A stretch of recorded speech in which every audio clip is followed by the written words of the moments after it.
रात हो गई, फिर प्रभु के चिंतन में विश्राम, फिर प्रातः वही करना। कितने वर्षों तक कभी नियमावली में त्रुटि नहीं पड़ी। तो जो गुरु प्रदत्त नियम है, सबरी मां को विश्वास था गुरुदेव के वचन झूठे नहीं होते। उन्होंने कहा है कि प्रभु आएंगे तो आएंगे प्रभु। वर्ष, 2 वर्ष, 4 वर्ष, 10 वर्ष नहीं, बहुत लंबे समय तक उनको अविश्वास नहीं हुआ। गुरुदेव ने कहा है प्रभु आएंगे। गुरुदेव ने जो हमें नियम दिया है, या हमने गुरुदेव के लिए जो नियम धारण किया है, वो ऐसे फिसड्डी नियम नहीं होने चाहिए। वर्षा हुई तो हम गायब, सर्दी हुई तो गायब, अनुकूल समय है तो हम आकर के हाजिरी बजा रहे। नहीं, हमारी यही साधना है, जो नियम है उसमें हम, यदि हमारे में चैतन्यता है, चलने की सामर्थ्य है, तो हम उपस्थित होंगे निश्चित। जब हम चल ही नहीं सकते तो बात अलग की। तो नियम से ही प्रेम पैदा होता है। भजन में जब तक नियम नहीं होता तब तक भजन में आसक्ति नहीं होती। लोग प्रश्न करते रहते हैं कि हमारे भजन में मन नहीं लगता। आप नियम से भजन करें, दिनचर्या आपकी टाइम से होनी चाहिए। जिस टाइम जो दिनचर्या उसी में आप देखो, उसमें आसक्ति हो जाएगी। और आसक्ति हो जाना ही भागवतिक दिनचर्या में भाव का प्रादुर्भाव करना है। भाव जागृत हो जाते हैं, विक्षेप आदि विघ्न स्वतः नष्ट हो जाते हैं। उपासक जब नियम से ऐसे चलता है और भगवत लीला गुणगान या कीर्तन करता है, तो उसके अंदर ये भाव प्रकट होने लगते हैं।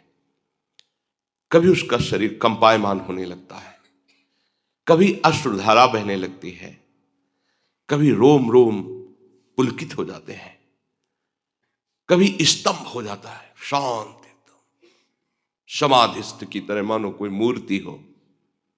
कभी श्वेद पसीना, कभी स्वरभंग लड़खड़ाने लगता है, राग बिगड़ जाता है, आवाज शुद्ध नहीं निकल पाती, गदगद कंठ, नयन बह नीरा, वैवर्ण, शरीर का रंग बदलने लगता है। भाव और बढ़ा तो प्रलय, मूर्छा भी आने लगती है। ये अष्ट सात्विक भाव उसके हृदय में प्रकट होने लगते हैं, जो गुरु प्रदत्त उपासना को, दिनचर्या को नियम पूर्वक करता है। जब भाव प्रकट होने लगता है तो फिर अभिमान की गुंजाइश नहीं रह जाती। ये भाव अभिमान को चूर कर देता है और वो दैन्य भाव से सदैव स्थित रहता है।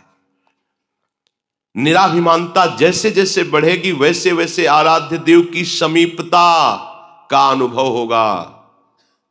यही दरबार दीन को आदर रीति सदा चली आई। जैसे जैसे तुम्हारा अभिमान गलित होगा, दैन्यता बढ़ेगी, वैसे वैसे तुम्हारे हृदय में भगवत सानिध्य का अनुभव होगा। मेरे प्रिय लाल मेरे पास है, ऐसा अनुभव होगा। जैसे जैसे ये अनुभव होगा वैसे वैसे देह के संबंधी रिश्ते नाते, जाति, कुल, मर्यादा, जगत का, ये सब विस्मरण हो जाएगा। एक साथ सबका विस्मरण हो जाएगा। भगवत प्रेम में जगत की स्मृति की कोई भी जगह नहीं रहती, शरीर की स्मृति की कोई जगह नहीं रहती, भोग स्मृति की कोई जगह नहीं रहती। उसके हृदय में तो बस अपने प्यारे की स्मृति का राज्य होता है। हृदय स्मृति से भरा हुआ है, अपने प्रीतम की याद में डूबा हुआ है। प्रभु और माया, ये दो पक्ष हैं। प्रभु में हमें यदि डूबना है तो संपूर्णतया माया का चिंतन त्यागना ही होगा, अनन्य चेताह बनना होगा, अनन्य चिंतन लाना होगा। अन्य चिंतन आने ही ना पावे। राग के कारण ही अन्य चिंतन हमारे हृदय में होता है। विषय तुम्हारे पास हो पर उसे भोगने की इच्छा ना हो, इसे वैराग्य कहते हैं। सब सामग्री, सब भोग आपके पास है पर भोगने की इच्छा नहीं, क्योंकि इच्छा तो प्रियालाल के चरणों में समर्पित हो चुकी है। जो चाहिए वो उसे प्राप्त हो रहा है। उनका स्मरण, उनका रूप, उनकी लीला, या प्राप्त करने की प्रबल इच्छा है। प्रबल इच्छा में ही ब्रह्मादिक के भोग सब विषम लागत ताई। प्रबल इच्छा में ही। और कहीं ये इच्छा मूर्तिमान स्वरूप धारण कर लिए है, अर्थात नाम चैतन्य घन होकर विराजमान है। अब लिखना नहीं पड़ रहा, नाम नाम विराजमान, रूप की झांकी हो रही, लीला रसास्वादन में डूब रहा है। अब उसे कौन सा विषय आकर्षित कर सकता है? पर इस रस तक पहुंचने के लिए हमारे अंदर जो विषयों के प्रति प्रियता है उसे विचार के द्वारा नष्ट करना होगा। नहीं है सुख इनमें, चाहे जितना आप भोग लीजिए, नहीं है। एक दिन रुकना ही पड़ेगा आपको। आज ही रुक जाइए, समय बर्बाद मत कीजिए। अपने चित्त को चिंतन में तल्लीन कीजिए, प्रियालाल के भोगों के चिंतन में नहीं। भगवत प्रेम के लिए वैराग्य अत्यंत आवश्यक है। वैराग्य सही माने में प्रेम में ही होता है। पहले स्थूल वैराग्य, प्रकट में वैराग्य, पर सूक्ष्म में महत्व बुद्धि बनी हुई है भोगों में। पर जब प्रभु का प्रेम प्रकट होता है तो वो भी नष्ट हो जाती है। अब चराचर जगत में अपने प्रीतम के सिवा और कोई इच्छा नहीं रह गई। अपने प्रीतम से बढ़कर कुछ अच्छा नहीं लग रहा। अब ये सच्चा वैराग्य है। इसके लिए कभी किसी से दो ये शब्द मत कहना। ये महापुरुषों के वचन है। दो ये कहना मृत्यु के समान है उपासक का। आचार्यों ने आज्ञा की है कि भिक्षान्नम औषधम, प्राणों का पोषण। अगर वैरागी हो, विरक्त मार्ग के पथिक हो, तो भिक्षान्न से करो। माधुकरी वृत्ति, आकाश वृत्ति, इन वृत्तियों का सेवन वैराग्यवान उपासक करता है। पर दो अन्य जगह इसका प्रयोग नहीं हो सकता। राधे श्याम मधुकरी मांगने गए, अब कोई घर से निकला और 10 रुपया दे रहा है कि रोटी तो नहीं, रुपया ले लो, नहीं, केवल रोटी। कुछ और दे रहा है, नहीं, केवल। अगर रोटी मांगने निकलो, केवल रोटी। कोई पदार्थ, कोई और वस्तुएं, लो मिठाई खा लेना जाके, नहीं, केवल रोटी तो रोटी, नहीं तो चल दे। किसी से जब ये कोई हाथ पसार कर कहता दो, तो इससे तो अच्छा है शरीर छूट जाए। ये महापुरुषों का अनुभव है। ये जो संत वेश रख करके मांगते रहते। कल एक उपासक ने प्रश्न किया था कि किसी ने उनसे कहा कि मुझे अमुक वस्तु दे दो, अगर नहीं दोगे तो हम तुम्हारा बद्दुआ दे के बुरा कर देंगे। ये संत के वचन कभी नहीं होते। डरना मत कभी किसी से। अगर कोई ऐसा कहता है तो बद्दुआ तो उसी के ऊपर लगी हुई है पहले, कि वो अपने वेश की मर्यादा को नष्ट कर रहा है। वो जानता ही नहीं, वो केवल पाखंड के लिए वेश धारण किए हुए है। पहले हमारे साधु समाज में शासन था। ऐसा नहीं था कि कोई भी कैसा भी वेश धारण करके घूमे, ऐसा नहीं था। आपकी परंपरा क्या है? कुछ ऐसे साधुई भाषा के प्रश्न होते थे कि असली परंपरा वाला ही उत्तर दे सकता था, अन्यथा वेश उतरा लिया जाता था। क्योंकि तुम साधुओं की मर्यादा का नाश कर दोगे, लोग समझेंगे संत ऐसे ही होते हैं। गाड़ी में ऐसे हाथ मार रहे हैं, हमको फलाहार करना है, आज एकादशी है, कुछ दे दो। जरूरी क्या है? भूख लगी है तो जाओ ब्रजवासियों के दरवाजे में राधे श्याम बोलो, जो मिल जाए पेट भरो। एक दिन नहीं पाओगे तो मर जाओगे। अब वो गाड़ी वाला समझता है भिखारी हैं, बाबा लोग भिक्षुक हैं, दलित हैं, मांगते घूमते हैं। ये संत नहीं कर सकता, नहीं कर सकता। जो भगवत मार्ग का उपासक है वो कभी ऐसे नहीं कर सकता। अगर ऐसे करता है तो या तो अपनी महिमा को नहीं जानता कि जिस मार्ग में है, और या पाखंडी है। कहावे मोर दासा करे तुच्छ नरन के आशा, तो कहो कहां रहा विश्वासा। ये विश्वास का मार्ग है। अरे मंगेबो भलो न बाप सो जो प्रभु राखे टेक। अपने आराध्य देव की। अरे आराध्य देव से भी ठसक में रहे। जैसे बच्चा कहता मुझे दूध नहीं पीना, तो ये मां की पीड़ा है, वो 100 बार मनाएगी और दूध पिलाएगी, क्योंकि मां है। बच्चा मां को झिड़क दे, नहीं पीऊंगा दूध, वो फुसलाएगी, पी लो। मां को इसमें क्या सुख है? वो उसका बच्चा है, पिलाना उसका कर्तव्य है। ऐसे ही अनंत ब्रह्मांडों का वो पिता है विश्वंभर, और हम उसके दास हैं। उससे भी बेपरवाह रहें तो अपने आप हाथ से आके पवा जाएगा। वो जितना भी माँ में वात्सल्य है अनंत ब्रह्मांडों में, माताओं में, वो हमारे प्रभु के एक अंश से है। ऐसा वात्सल्य समुद्र कैसे तुम उनके दास हो, कैसे तुमको आवश्यकता की वस्तु नहीं देगा? कैसे दास हो तुम, मांगते घूम रहे हो? दो ये शब्द कहना, आपके 5 शक्तियां उसी समय चली जाती हैं। ह्री, श्री, धी, ज्ञान और वैराग्य। आपका तेज, आपका ऐश्वर्य, आपकी बुद्धि, आपका ज्ञान और वैराग्य, पांचों नष्ट हो जाते हैं मांगने वाले से। मांगने के संकल्प से ही तुम्हारे अंदर मलिनता आ जाएगी। इसलिए भगवत मार्ग के उपासक को मांगना बड़ा भारी पाप है। मांगना शब्द मृत्यु है, नहीं मांगना। अगर मांगना है तो एक केवल आदेश है, रोटी मांग सकते हो अपने उदर पोषण के लिए, बस। वो भी एक जगह नहीं, 5-7 घरों से। कोई एक जगह बैठाल के पवाना चाहे तो नहीं पाना चाहिए, 5-7 घरों से। या फिर आकाश वृत्ति है, और निर्मल वृत्ति है, माधुकरी वृत्ति से भी श्रेष्ठ है आकाश वृत्ति। प्रभु जो दे देते हैं, हम कोई चेष्टा नहीं करते, प्रभु जो दे देते हैं उसी से भरण पोषण हो रहा है। रात दिन भजन करो, कोई चाह नहीं, कोई मांग नहीं। उपासक जब विषयी पुरुषों का संग करने लगता है तो उनसे भी नीचे वो गिर जाता है, उनसे भी नीचे गिर जाता है।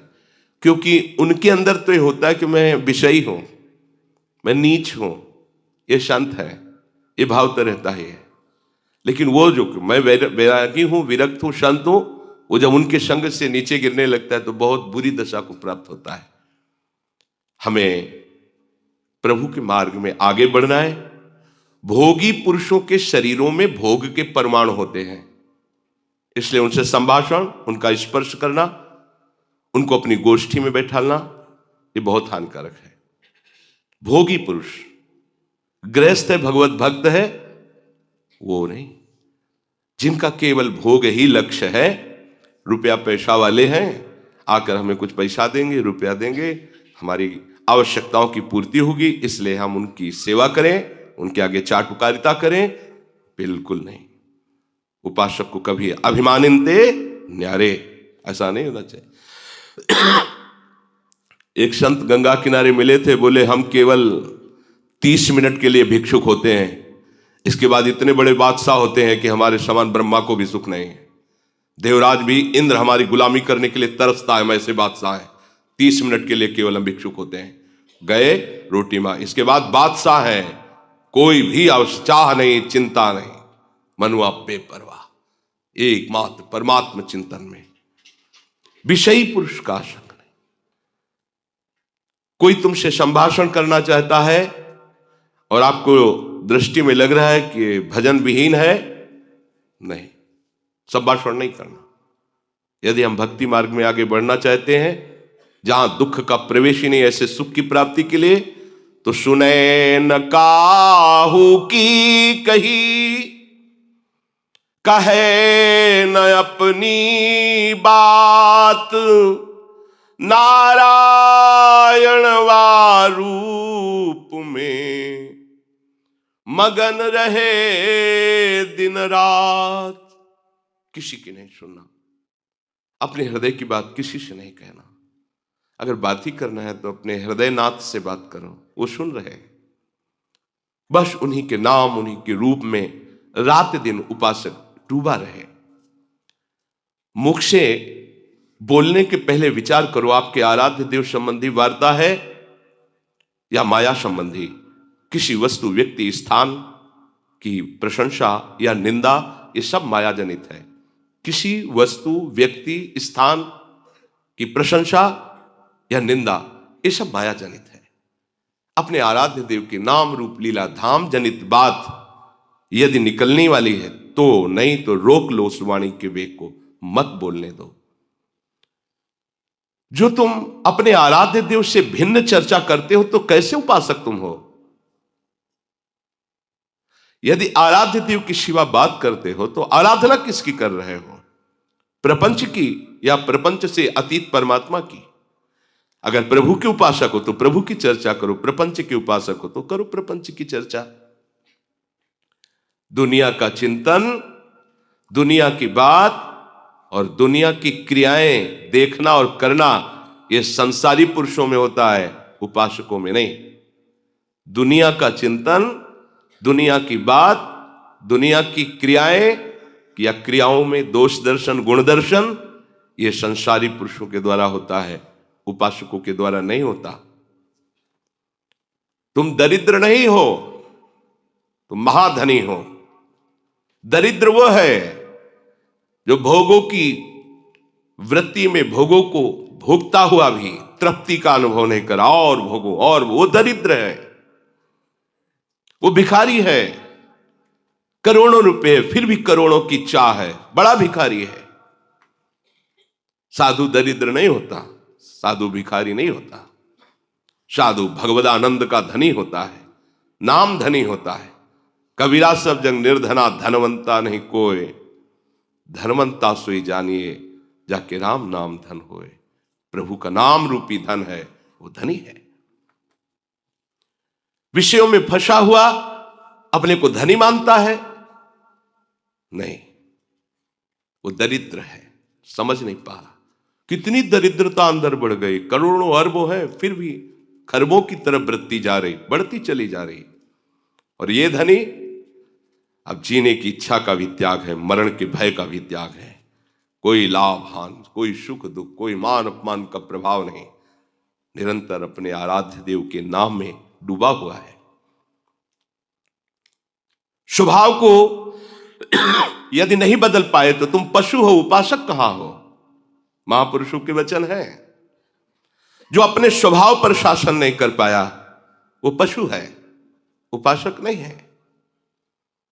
अपनी आदत, अपने स्वभाव को अपने आराध्य देव की अनुकूल बनाना ये उपासक का लक्षण है। श्री कृष्ण अनुकूलेन प्रतिकूलस्य वर्जनम। पागलों की तरह जो सामने आया बस उसी में राग कर बैठे, ये उपासक का लक्षण है। ऐसे को किसी में भी अनुराग नहीं होता, ये केवल अपनी वासनाओं का पोषण करते, चाहे जिस भेष में हो। महापुरुषों के वचन कड़वे जरूर लगते हैं, लेकिन ये वो सुदर्शन चूर्ण है जो जड़ से भवरोग रूपी बुखार को नष्ट कर देता है। संसारी बातों से, संसारी वस्तुओं से, संसारी पदों से आज तक किसी को सुख शांति मिली है क्या? चाहे वो किसी भी पद में हो। सांसारिक बातों से, सांसारिक पदवियों से, सांसारिक भोग सामग्रियों से आज तक किसी को सुख मिला है क्या? शांति मिली है क्या? वैराग्यवान को जो आनंद है वो ब्रह्मा जी देवराज इंद्र को भी आनंद नहीं है, वैराग्य का आनंद। फिर अनुराग की तो बात ही जाती, वो तो इसके आगे की बात है। जन्म जन्मांतरों से हमारा विषयों में अनुराग रहा है, इसी अनुराग के चक्र को तोड़कर प्रभु से अनुराग करना, यही तो हमारी साधना है, यही हमारी साधुता है, यही हमारा भगवत मार्ग है। प्रभु में अनुराग हो जाना, संसार के राग का नाश हो जाना। कोई भी संसार का पदार्थ नित्य नहीं है, कोई भी संसार का संबंधी नित्य नहीं है, कोई भी संसार का पद नित्य नहीं है या नित्य है, नष्ट हो जाएगा। क्यों प्यार करते हो? ये रागियों को समझ में नहीं आ गए, वैरागियों की बात है।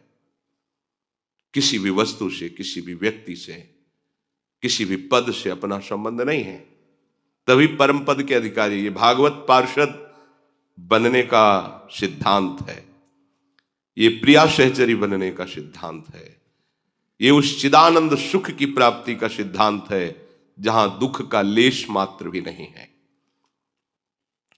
यदि प्रभु के नाम में तुम्हारा प्रेम नहीं हुआ, प्रभु के रूप में प्रेम नहीं हुआ, प्रभु के धाम में नहीं प्रेम हुआ, तो घर छोड़ दो, कपड़ा छोड़ दो, चाहे जहां घूमो, कुछ नहीं मिलने वाला। अपने को आत्मज्ञानी कहो, भगवत प्रेमी कहो, बैरागी कहो, त्यागी कहो, कुछ नहीं मिलने वाला। हमें सतत जहां भी हैं, जैसे भी हैं, भगवत चिंतन करना है। भगवत चिंतन ही तुम्हें स्थिति प्रदान करेगा। ये घर द्वार छोड़ देना, कपड़े बदल लेना, इससे ही केवल काम नहीं बनेगा। भगवत चिंतन कितना बढ़िया अवसर दिया है। रात दिन उन्हीं की चर्चा, उन्हीं की लीला गुण गायन और उन्हीं के धाम में रह रहे। अब बात न बनी तो फिर नहीं बनेगी। बार बार तो बनत नहीं, यह संजोग अनु, बहुत बढ़िया संजोग बना दिया है। भगवत प्राप्ति का बहुत सुंदर संयोग बन गया है। जब इन सबको छोड़ करके आगे बढ़ता है उपासक, तो प्रतिष्ठा आकर उसके सामने खड़ी हो जाती है। मान सम्मान प्रतिष्ठा, इस किले को तोड़ना बहुत मुश्किल है। संसार का चिंतन, संसार की भोग सामग्री, संसार की पद प्रतिष्ठा आदि को जो धूल धूसरित कर देता है, वही भगवदानंद में स्थित होता है।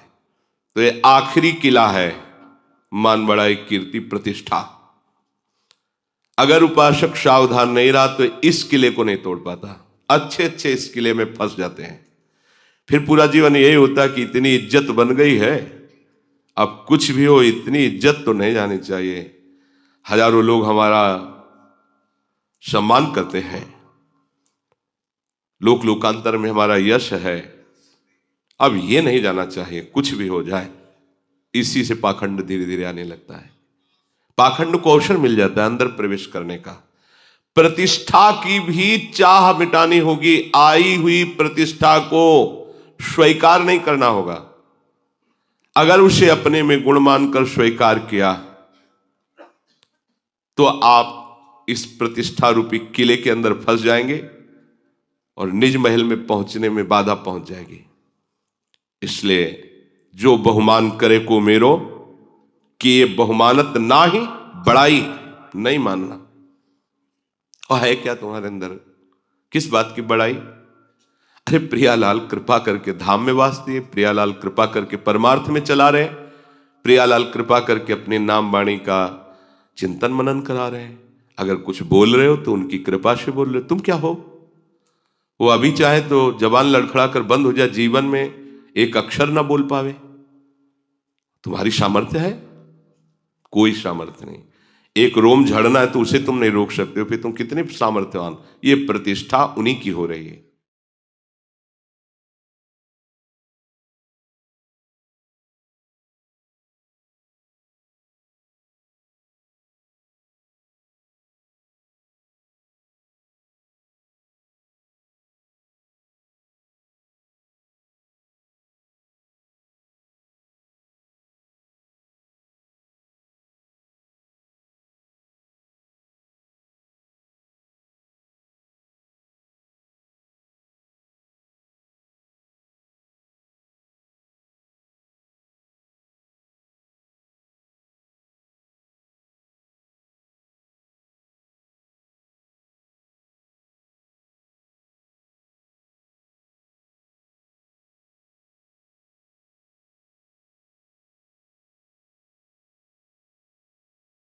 बेवफा सनम हो जरा सी हटिया,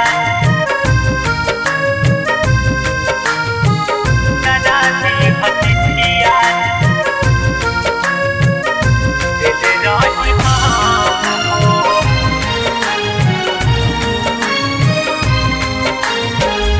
बेवफा सनम हो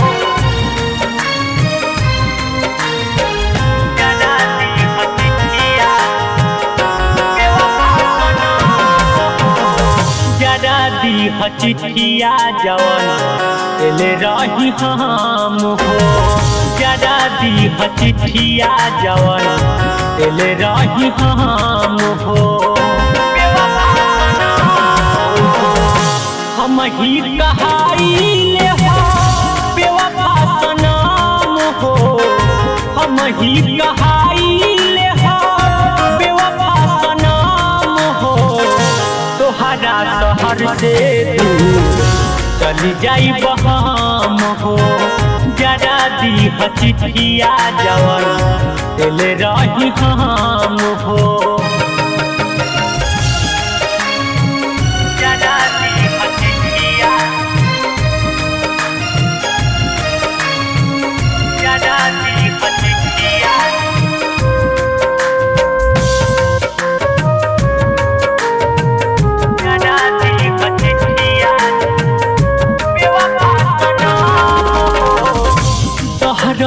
दिल के मिले ना दबाई दिल के जख्म हम कैसे छिपाई